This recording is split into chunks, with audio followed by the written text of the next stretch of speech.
इधर चेक करो।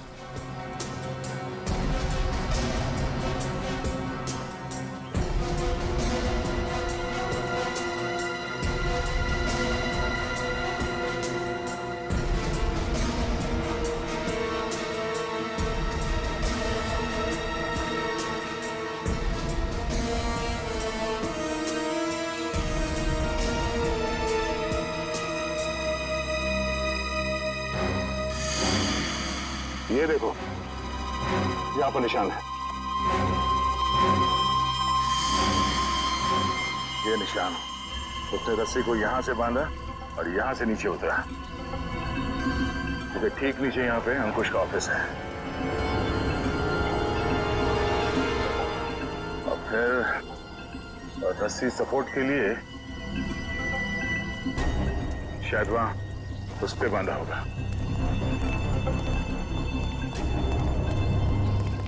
ये देखो, रस्सी के घिसने का निशान है यहाँ पे। इसका मतलब है उसने रस्सी यहाँ इस पाइप पे बांधा और वहां से नीचे अंकुश के कैबिन में गया।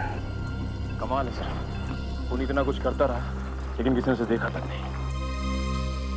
खूनी ने जिस तरीके से मेहनत की है खून करने के लिए, उससे तो साफ साफ दिख रहा है सर, उसके दिल में कितनी नफरत भरी पड़ी थी अंकुश के लिए। ये पता करना पड़ेगा कि वो है कौन जिसे अंकुश से इतनी नफरत थी, और उसे ये भी पता था कि अंकुश के कैबिन का दरवाजा 1:30 से 2 बजे के बीच बंद होता है। हो ना हो ये कोई ऑफिस का ही आदमी है।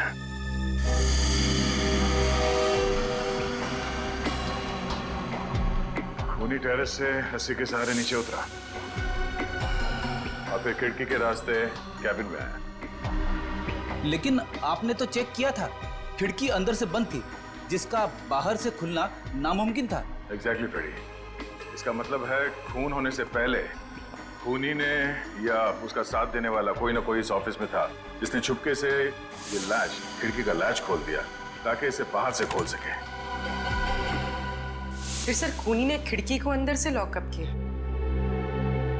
ये शायद तब हुआ होगा जब ऑफिस के बाकी के स्टाफ मेंबर्स अंकुश की लाश देखने के लिए कैबिन के अंदर घुसे। खूनी यहाँ से अंदर आया और उसने अंकुश को गोली मार दी।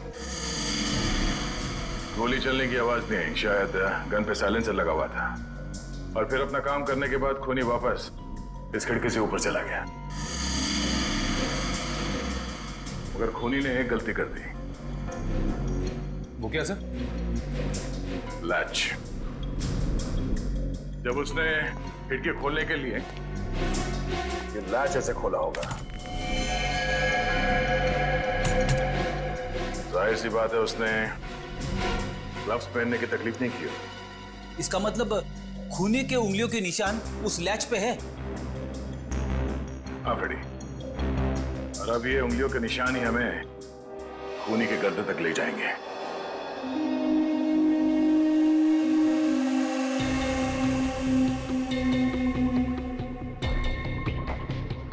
सर आप लोग हम पर शक कर रहे हैं? हाँ, क्योंकि खूनी आप लोगों में से कोई है। ये क्या कह रहे हैं आप सर? सही कह रहे हैं, थोड़ा इंतजार करो। उस खिड़की के लैच पे जो उंगलियों के निशान मिले हैं, अगर वो आप में से किसी के फिंगरप्रिंट्स के साथ मैच होते हैं तो पता चल जाएगा कि अंकुश का खूनी कौन है।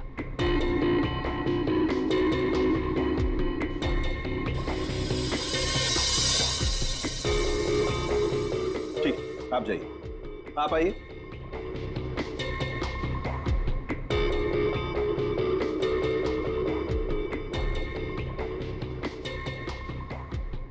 ठीक, जाइए।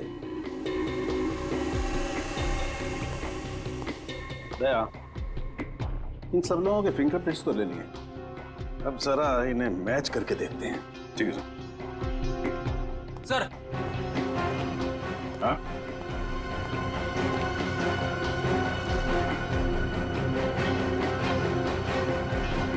खूनी ने टेरेस से नीचे उतरने के लिए जिस रस्सी का इस्तेमाल किया था, वो रस्सी कहीं मिल नहीं रही है। अच्छा, रेडी? वो रस्सी यहाँ ऑफिस में होनी चाहिए। ढूंढो, देखो कहाँ है वो रस्सी। सबसे बड़ा सबूत है, इस फिंगरप्रिंट से भी ज्यादा बड़ा। अगर वो रस्सी मिल गई तो समझ लो खूनी अपने आप अपने हाथ आ जाएगा।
सॉरी भाई दया। क्या हुआ सर? डॉक्टर तारिका, केबली में मिले फिंगरप्रिंट्स इनमें से किसी से मैच नहीं हो रहे। ये कैसे हो सकते हैं डॉक्टर तारिका? इनमें से किसी न किसी के उंगलियों के निशान मैच होने चाहिए थे। आप लोगों से कोई गलती हो गई होगी। नहीं यार दया, ऐसा नहीं है, हमसे कोई गलती नहीं। हो सकता है दया इनमें से कोई खूनी नहीं होगा, तो खूनी नहीं होगा तो फिंगरप्रिंट्स कैसे मैच होंगे? हो सकता है इस बार गलती आप लोगों से होगी। नहीं, मैं सही हूं और मैं साबित भी कर सकता हूं। खूनी इन्हीं में से कोई है और वो खुद ब खुद सामने आएगा। सामने आ जाएगा मतलब तुम्हारे सामने आकर के खड़ा हो जाएगा, कहेगा लीजिए दया जी मैंने खून किया, मुझे हथकड़ी पहना दीजिए। यार बात कर। डॉक्टर साहब, इस बार ऐसा ही कुछ होगा।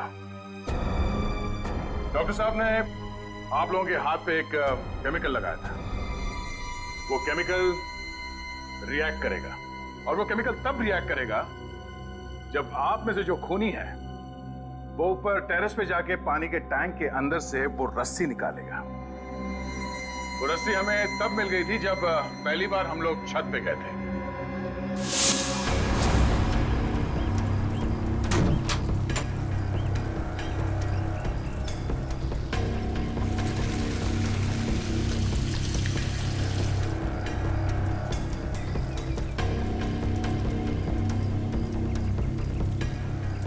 तैयारी के साथ आया था। उस रस्सी पे हमने एक केमिकल लगाया है और वो केमिकल तब रिएक्ट करेगा जब आप लोगों के हाथ पे लगा हुआ केमिकल उसके कांटेक्ट में आएगा।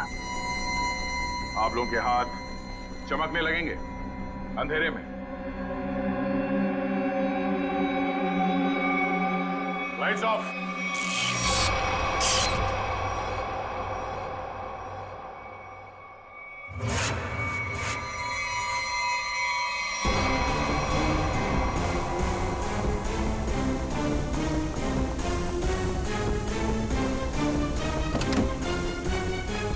बस बहुत भाग लिया, अब और नहीं।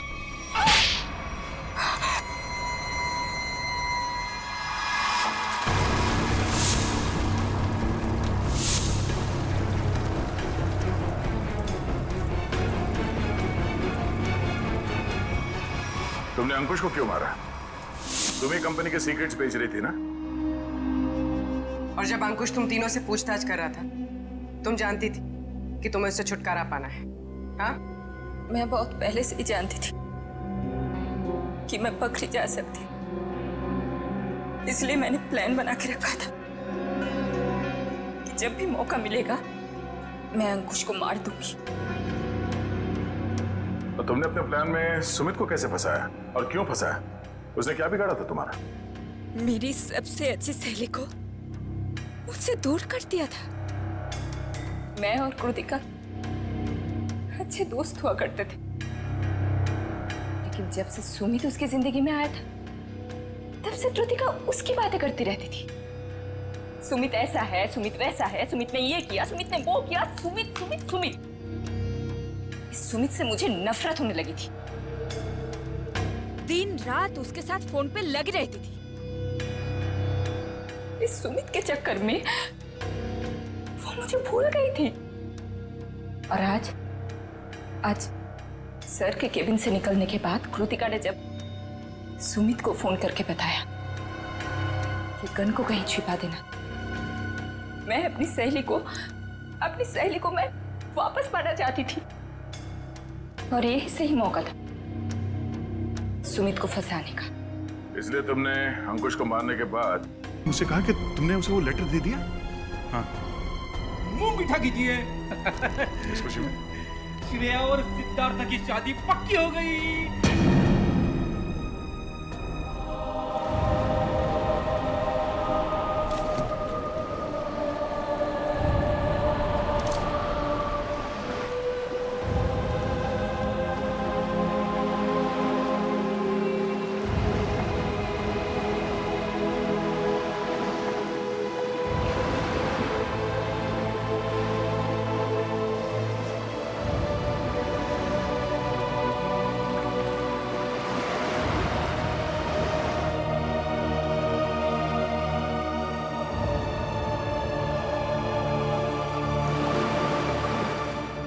सर बोलिए ना, क्या बात है? नहीं वो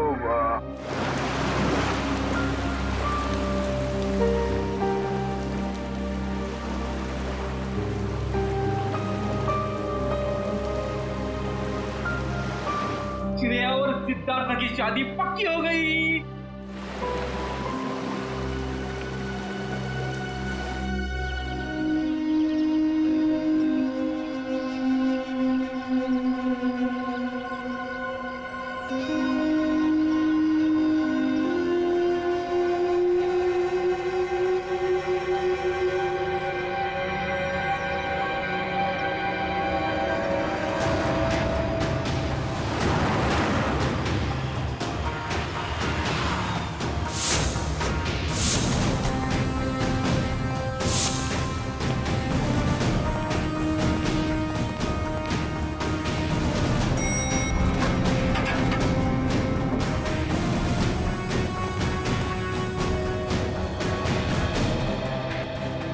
कहाँ है लाश?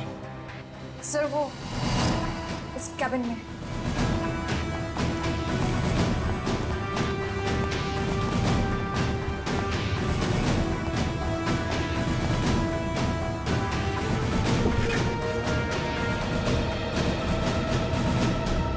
सर एक गोली लगी है सीने में। देखो जरा शरीर से गोली बाहर निकलने का कोई निशान है क्या?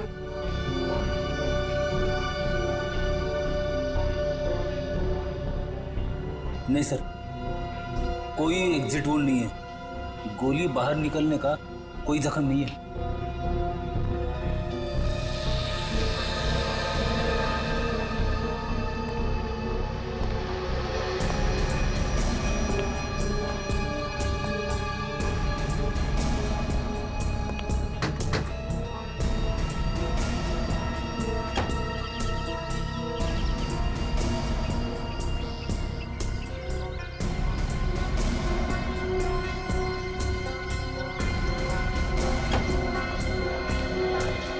पूरी सर। लाश किधर? सर अंदर आइए सर।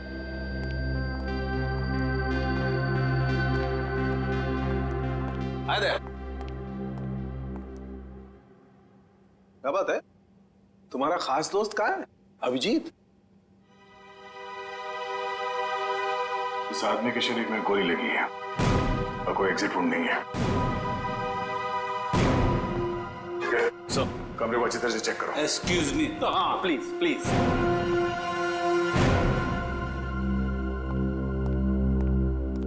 ये तारिका क्या हुआ?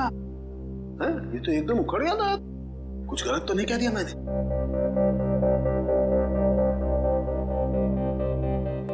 कैसे हुआ ये सब? हमें नहीं पता है सर। क्या नाम है आपका? जी श्लोक। कितने लोग काम करते हैं यहाँ ऑफिस में? कोई 20-22 लोग। 20-22 लोग।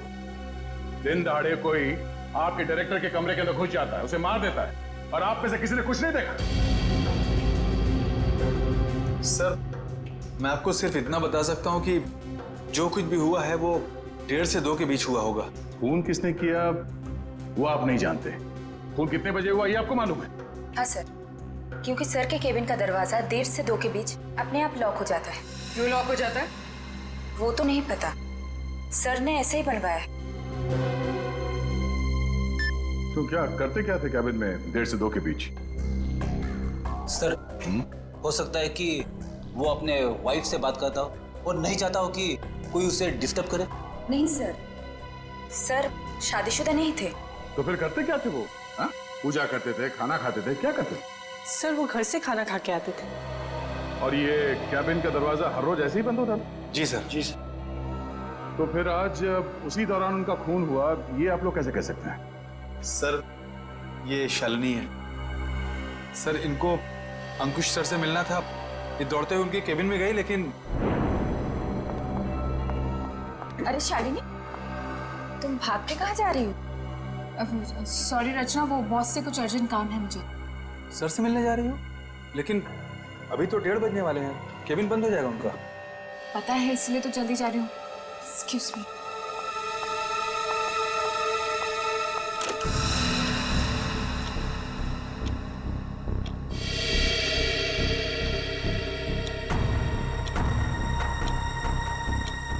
अब और आधा घंटा वेट करना पड़ेगा।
क्या हो गया बॉस को? तो इसीलिए आप लोगों का मानना है कि दरवाजा बंद होने के बाद उनका खून? हाँ सर। सर, कैबिन में कोई हथियार नहीं मिला। सर हो सकता है कमरे में कोई ऐसा मैकेनिज्म हो जिससे गोली खुद ब खुद चल गई हो।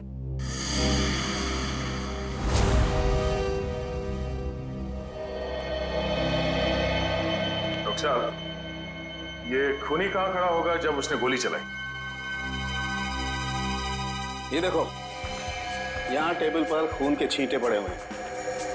इसका मतलब साफ है, खूनी वहां खड़ा था जहां तुम खड़े हो, और ये अंकुश यहाँ था। सामने से खूनी ने गोली चलाई जो अंकुश के सीने में आकर के लगी, और गोली लगते ही अंकुश यहाँ जमीन पे गिर गया। और अगर गोली किसी मैकेनिज्म से चलाई गई है तो मैकेनिज्म इसी लाइन में होनी चाहिए। बिल्कुल। रेडी निखिल, जरा देखो कोई मैकेनिज्म दिखता है क्या? मैकेनिज्म? हाँ, जिस वक्त अंकुश की मौत हुई उस वक्त ना कोई कमरे में बाहर से अंदर आया और ना कोई अंदर से बाहर गया। आप लोगों को पता है कि मौत कितने बजे हुई? हाँ, ऑफिस स्टाफ का कहना है कि दोपहर को 1:30 से 2 बजे के बीच। सही है।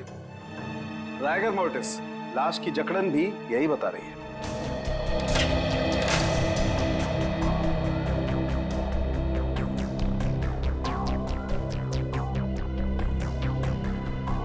सर, यहाँ तो कोई मैकेनिज्म दिख नहीं रहा है।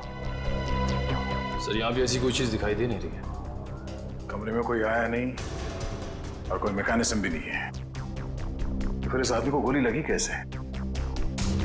कि ऐसा तो नहीं कि ये दरवाजा लॉक होने से पहले इसे गोली लगी हो?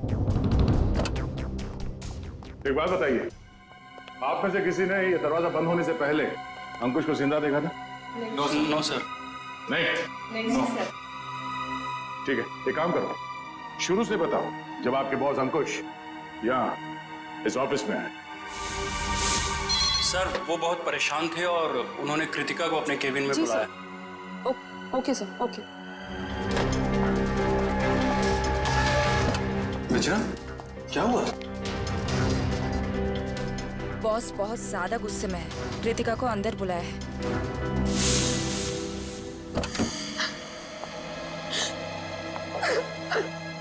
क्या हुआ कृतिका? रो क्यों रही हो? कुछ नहीं। अरे बताओ ना, रो क्यों रही हो? कुछ नहीं हुआ। अरे बताओ तो कृतिका।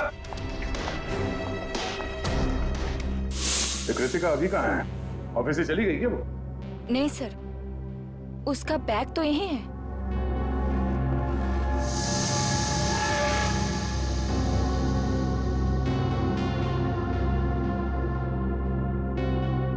जब कृतिका कैबिन से बाहर निकली तब अंकुश जिंदा था? हाँ सर। उसके बाद कौन गया कैबिन के अंदर?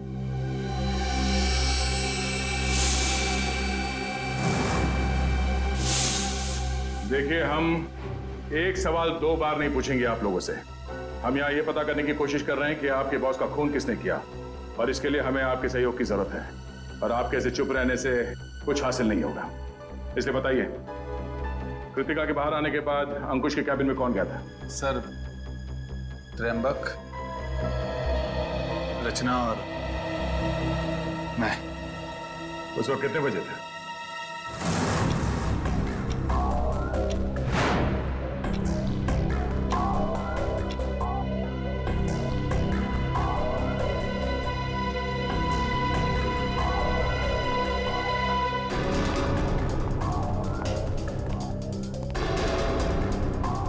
सर, क्या हुआ? आपने हमें बुलाया? ये पूछो क्या नहीं हुआ है। क्या सर, क्या नहीं हुआ? ईमानदारी नहीं हुई, वफादारी नहीं हुई। सर, हम कुछ समझे नहीं। देखो, तुम तीनों बहुत मुश्किल में हो। मुश्किल में? हाँ, मुझे ये पता चला है कि तुम तीनों में से कोई एक हमारे डिजाइन कॉम्पिटिटर्स को बेच रहा है। नहीं सर, हम ऐसा नहीं कर सकते। हाँ सर, मुझे तो ये भी नहीं पता कि हमारे कंपटीटर्स है कौन। मेरे पास सबूत है और मैं तुम तीनों को जेल भिजवा सकता हूं, लेकिन मैं ऐसा नहीं करूंगा। चुपचाप शाम के 5 बजे तक मुझे बता दो वो आदमी कौन है। हाँ, उसकी नौकरी तो नहीं रहेगी, लेकिन उसे मैं जेल जाने से जरूर बचा लूंगा। लेकिन सर, हम लोग।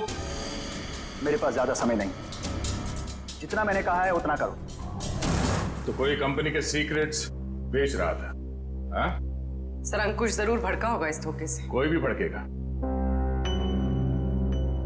बहुत तकलीफ होती है जब उसका कोई करीबी उसे धोखा देता है।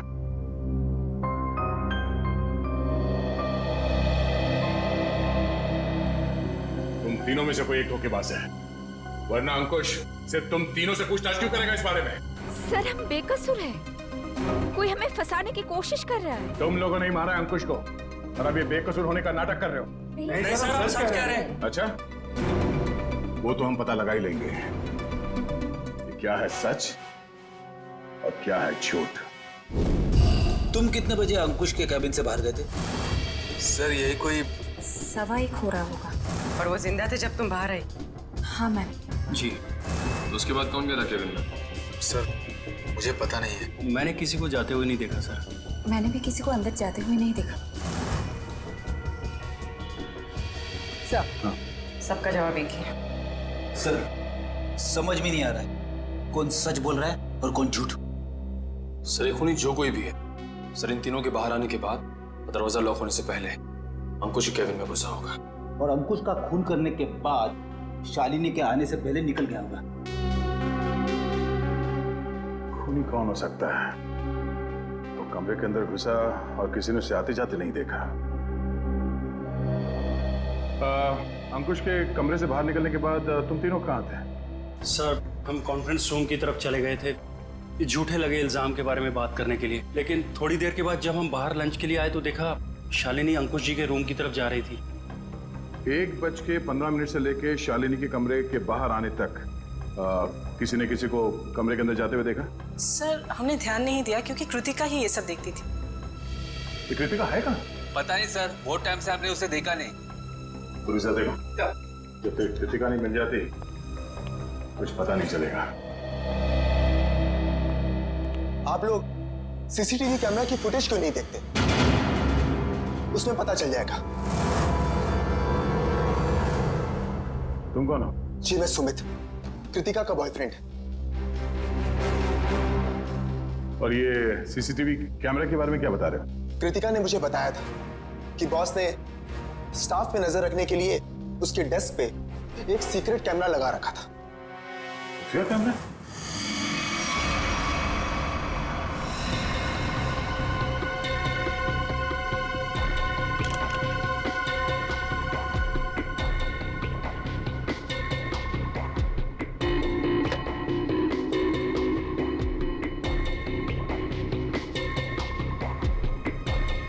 यहाँ पे तो कोई कैमरा दिख ही नहीं रहा है।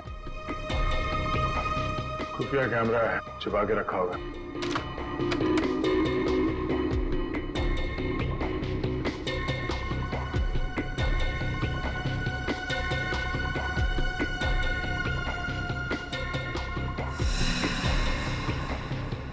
ये देखो,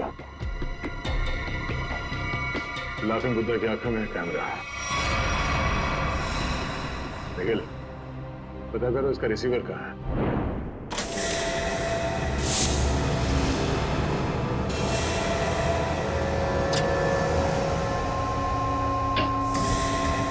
मैम, आशिता, मम्मी देखिए। अरे कृतिका, कृतिका, संभाल के। कृतिका, जाओ। कृतिका, कृतिका। क्या हो गया? सर इसने आत्महत्या करने की कोशिश की। सर जहर निकाल। इसे हॉस्पिटल ले जाना होगा। पीछे एम्बुलेंस है, उसमें डालो जल्दी। कृतिका, ठीक है। एक मिनट, ले जाओ। ठीक क्या हुआ? संभाल के। निखिल, उस खुफिया कैमरे का रिसीवर मिला? हाँ सर, उस सीक्रेट कैमरा का ये सब मिल गया है। गुड, जरा फुटेज प्ले करो।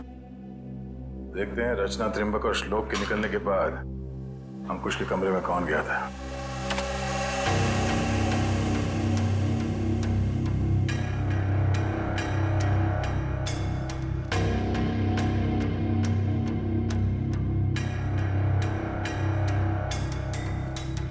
उन तीनों ने कृतिका के बारे में जो कहा था वो तो सही निकला। अब आगे देखते हैं।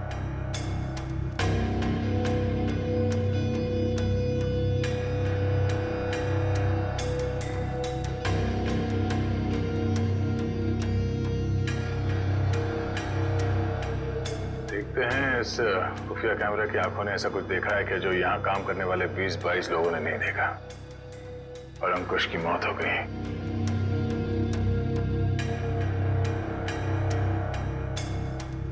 एक मिनट रोको सर, ये आदमी कौन है?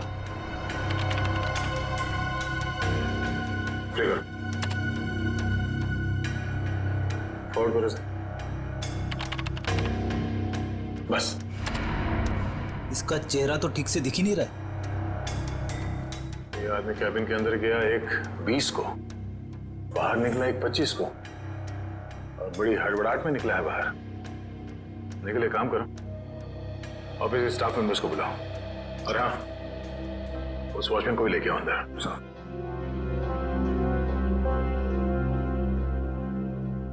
आइए सब।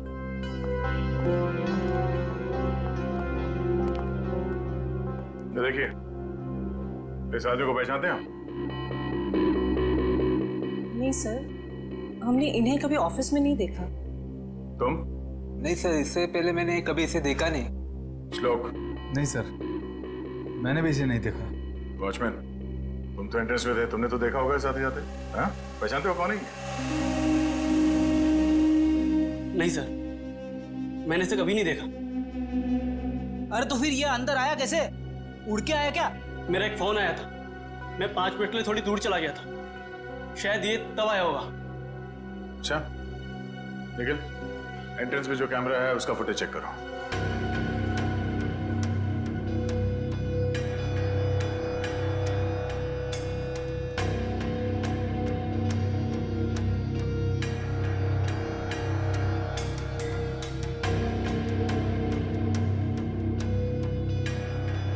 एक मिनट, इस रूम को फ्रीज करो।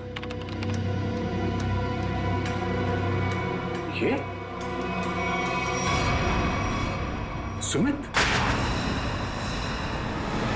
कृतिका तुम्हें कुछ नहीं होगा, जल्दी चलो। तुम्हें कुछ नहीं होगा कृतिका, तुम ठीक हो जाओगे। संभल के।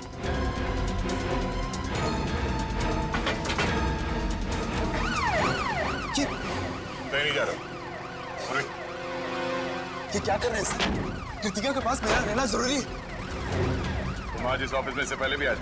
हाँ, कृतिका बहुत परेशान थी, उसी ने मुझे फोन करके बुलाया था। अंकुश का खून करने के लिए? ये कैसी बातें कर रहे हैं आप लोग? सच है, वही कह रहे हैं, समझे?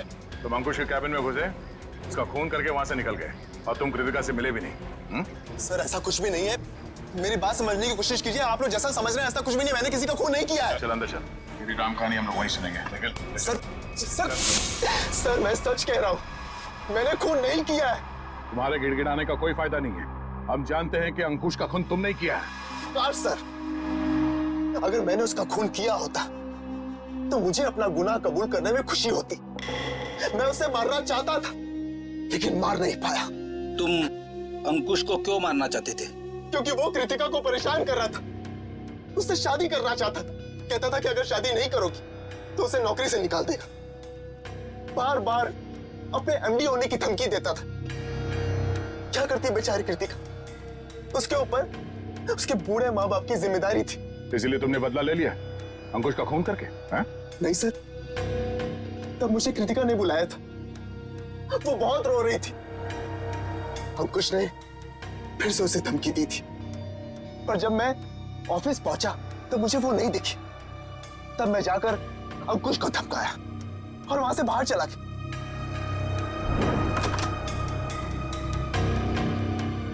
कौन हो तुम? बहुत हो गया अंकुश, कृतिका से दूर रहना, वरना क्या करोगे? जान से मार दूंगा तुझे।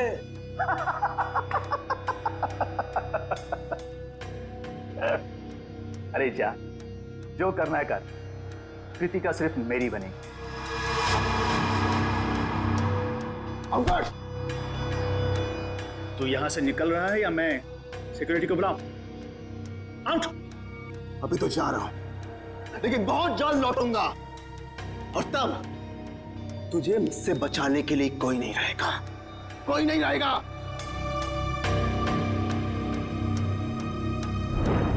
हमारे पास सबूत है, तुम 1:20 में अंकुश के कमरे के अंदर गए थे और ठीक 1:25 को बाहर निकले थे। क्यों?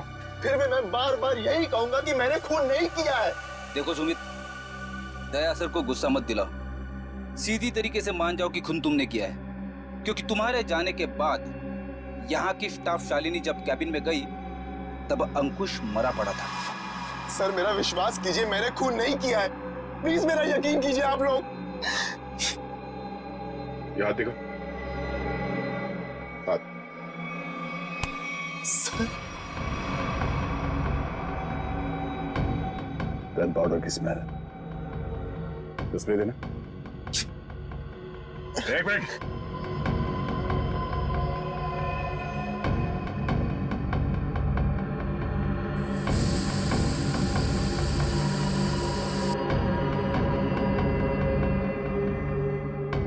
तुम्हारी उंगलियों पे गन पाउडर है, इसका मतलब है हाल ही में तुमने गोली चलाई है। नहीं सर, अंकुश का खून तुम नहीं किया है। मैंने गोली नहीं चलाई है सर। तो फिर ये गन पाउडर तुम्हारी उंगलियों पे कैसे आया? सर प्लीज सर, मेरा विश्वास। गन पाउडर कैसे आया तुम्हारे हाथ पे?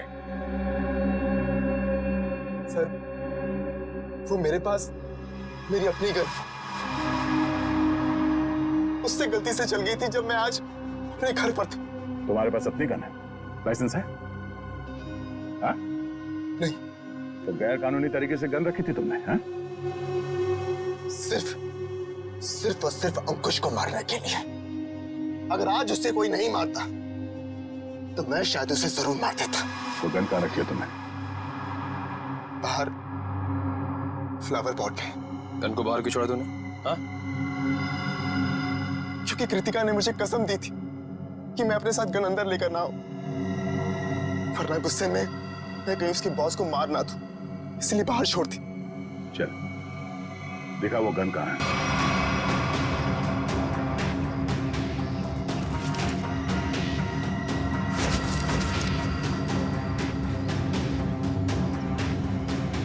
ये तुम्हारी का? हाँ सर।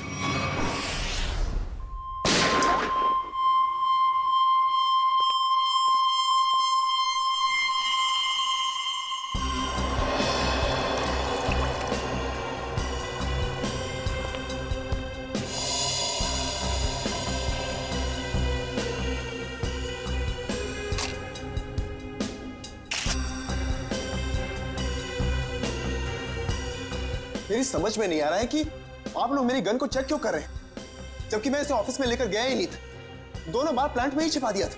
तुम कितना सच बोल रहे हो कितना झूठ, अभी पता चल जाएगा। भैया तो मैच होती ये गोली और अंकुश के शरीर में जो गोली मिली है वो गोली, दोनों मैच होती है। इसका मतलब साफ है अंकुश को इसी गन से गोली मारी गई है। अब बोलो, तो तुमने दोनों बार ये गन ऑफिस के बाहर वाले गमले में छुपा दी थी? सर मैं आपसे बार बार कह रहा हूं कि मैंने अंकुश को नहीं मारा। जब मैं उसके कैबिन से बाहर निकल रहा था तो वो जिंदा था। जरूर मुझे कोई फंसाने की कोशिश कर रहा है। तो मतलब तुम्हारी गन अपने आप गमले से बाहर आई, अंकुश जी को गोली मारी और फिर आके गमले में छुप गई। और ये कहानी है सर? अरे मैं कोई कहानी नहीं बना रहा हूं, मेरा विश्वास कीजिए। एक सेकंड, कॉल। क्या? हाँ मुझे याद आ गया। जैसे ही मैं अंकुश के कैबिन से बाहर निकल रहा था उसके मोबाइल पर एक कॉल आया था। और उसने वो कॉल रिसीव किया था? हाँ।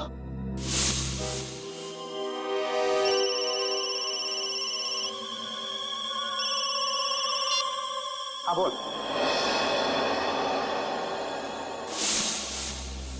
पंकज, अंकुश का मोबाइल चेक करो। सर, अगर अंकुश ने ये कॉल रिसीव किया है तो शायद वो तुम्हारे निर्दोष होने का सबूत हो।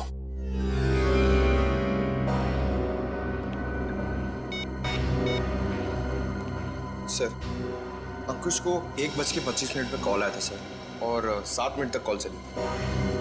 7 मिनट? 1:25 को कॉल आया था। दरवाजा बंद होता है ठीक 1:30 बजे, यानी कि दरवाजा बंद होने के 2 मिनट बाद तक ये कॉल चला। सर, शायद वो जिंदा था। पंकज, इस नंबर पर कॉल करके चेक करो कि वाकई इस आदमी की अंकुश से बात हुई थी कि नहीं।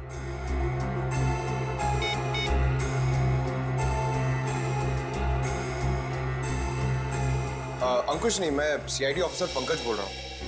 अच्छा एक बात बताइए, आपने आज अंकुश को फोन कॉल किया था? आपकी बात हुई थी उससे? अच्छा, लगभग कितने मिनट तक बात हुई थी? 5 से 7 मिनट। अच्छा ठीक है, थैंक यू वेरी मच।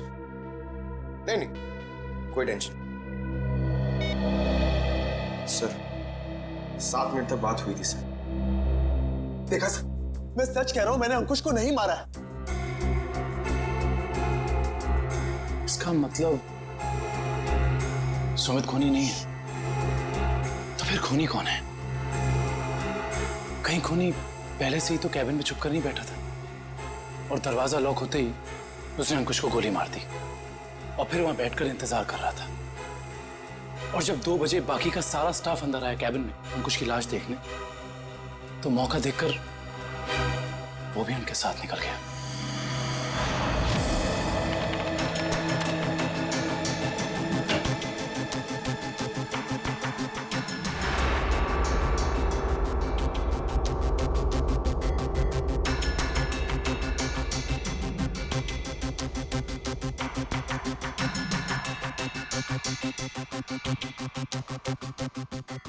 ये देखिए सर, शालिनी के चीखने के बाद जो 6 लोग कैबिन के अंदर आए थे वही 6 लोग कैबिन से बाहर गए। इसका मतलब है कैबिन के अंदर कोई छुपा हुआ नहीं था। कैबिन के अंदर कोई छुपा हुआ नहीं था। इस दरवाजे से कोई अंदर नहीं आया। और अंकुश इस कमरे में अकेला था जब ये दरवाजा बंद हुआ। तो इस कमरे के अंदर आने का इस दरवाजे के अलावा सिर्फ एक ही रास्ता है, वही ये खिड़की।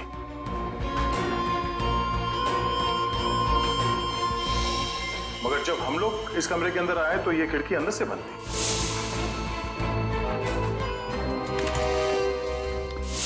तो अगर हम ये मान के चले कि कोई इस खिड़की के जरिए अंदर आया है तो नीचे से ऊपर आना तो बहुत मुश्किल है। और किसी ने तो देखा ही होगा उसे ऊपर आते हुए। दूसरा रास्ता बचता है ऊपर। अपनी गन सुमित के गन के साथ बदल दी और अंकुश के शरीर पे जो गोली मिली वो उस गन के साथ मैच हो गई, जिसकी वजह से सुमित फंस गया।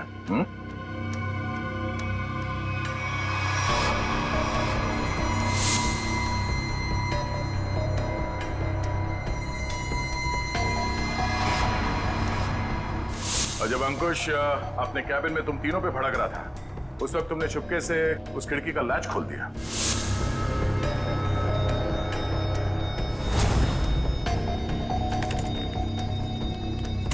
और तुमने मौका पाके विंडो का लैच तब लॉक किया जब सब अंकुश की डेड बॉडी देख रहे थे, है ना?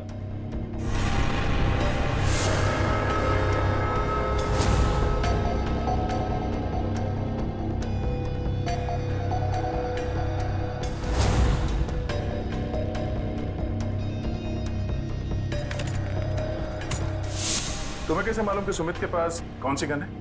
कृतिका ने मुझे एक बार बताया था कि सुमित ने एक नई गन खरीदी है। ठीक वैसी गन मैंने भी खरीदी।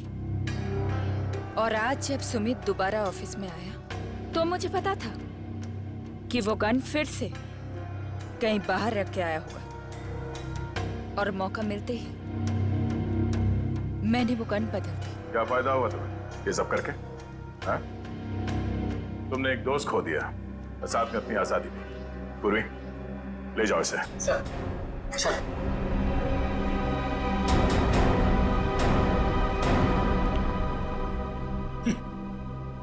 लोग भी दोस्ती में क्या क्या करते हैं सर।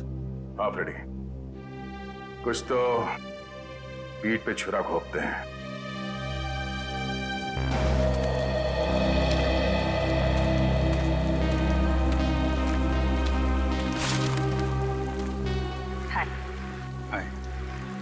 झूठ बोला तुमने दया से?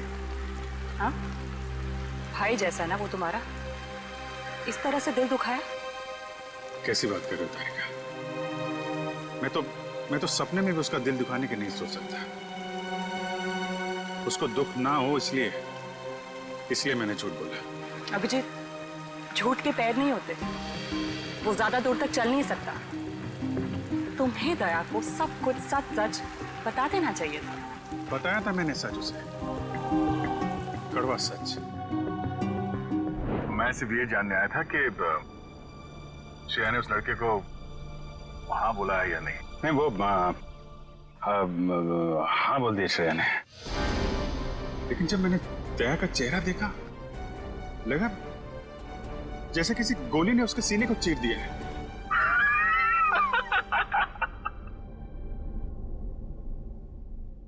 अरे यार, क्या लड़का आया नहीं, तबीयत खराब हो गई उसकी।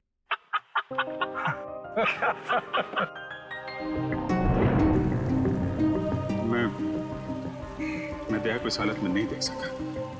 मैंने बात पलट, मैंने कहा कि मजाक था। सिद्धार्थ का परिवार तो आया ही नहीं।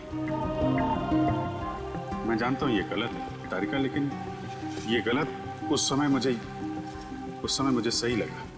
और दया का इतना इंपॉर्टेंट लेटर श्रेया को ना देना, ये भी तुमको सही लगा? क्या लगता है तुम्हें कि मैं जानबूझ के ये सब कर रहा हूं? मैं नहीं चाहता दया और श्रेया एक हो। दुनिया मुझे कुछ भी कहे, मुझे कोई फर्क नहीं पड़ता, लेकिन तारिका तुम मुझे गलत समझ रही हो। बहुत दुख हुआ मुझे, बहुत दुख हुआ। गया था मैं श्रेया के घर वो लेटर लेके। नमस्ते अभिजीत, तुम आओ अंदर आओ। श्रेया से थोड़ा काम था, वो है क्या? हाँ है, बैठो, मैं उसे बुलाती हूँ, बैठ जाओ।